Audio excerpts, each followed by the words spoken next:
एक बाग में ढेर सारी चींटियों का घर था। वो मिलजुल कर रहती थीं और हर काम में एक दूसरे की मदद करती थीं।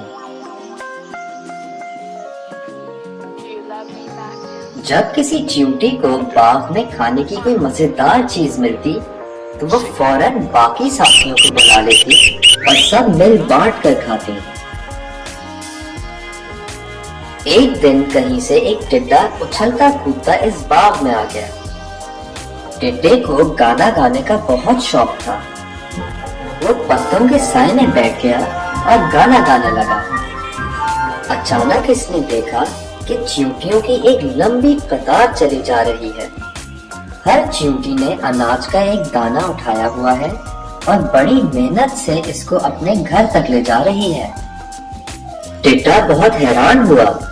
इसने चींटियों से पूछा, बहनों, तुम इतनी सख्त गर्मी में ये मेहनत मुशक्कत क्यों कर रही हो?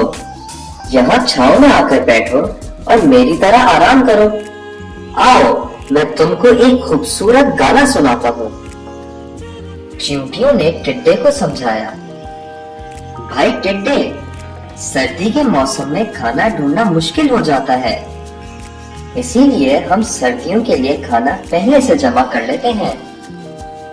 टिड्डे ने जवाब दिया, मैं तो इतनी तेज धूप में काम नहीं कर सकता, मैं बस आराम करूंगा।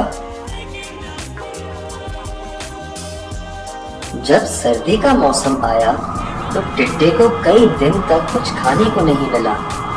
वो बहुत परेशान हुआ कि क्या करे।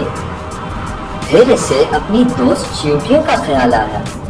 वो चींटियों के घर गया और उनसे मदद मांगी। चींटियों के पास बहुत सारा अनाज था जो इन्होंने गर्मियों में जमा किया था। उन्होंने टिड्डे को अपने साथ बिठाया और खाना खिलाया। टिड्डे ने चींटियों का बहुत शुक्रिया अदा किया और कहा, तुम सब वाकई बहुत समझदार हो। गर्मियों के मौसम में मेहनत कर ली और अब आराम कर रही हो। मैंने पूरा वक्त आराम में जाया कर दिया और अब पछता रहा हूँ। बच्चों, इस कहानी से ये सबक हासिल हुआ कि वक्त जाया नहीं करना चाहिए और मेहनत कभी रायगा नहीं जा